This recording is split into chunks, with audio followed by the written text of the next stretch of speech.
Okay, we're replacing the return line with power steering on an F150 2001 Super Crew.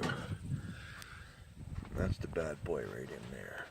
You can see there's a little yellow cap I put on the bottom, and it's the back line.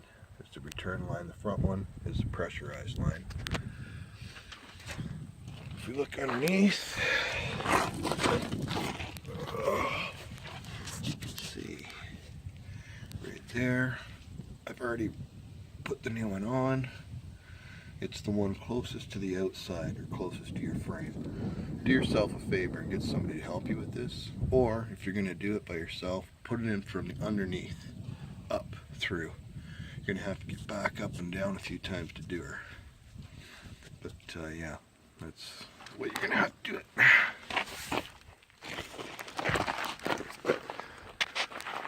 Hey fellas. So yeah, you basically take those two lines off, and if you want to keep your fluid, you put that little yellow plug on they gave you with the pack. But if you've been putting shit fluid in it, like tranny fluid and stuff, drain it all out. Pretty easy thing to do. Hope this helps.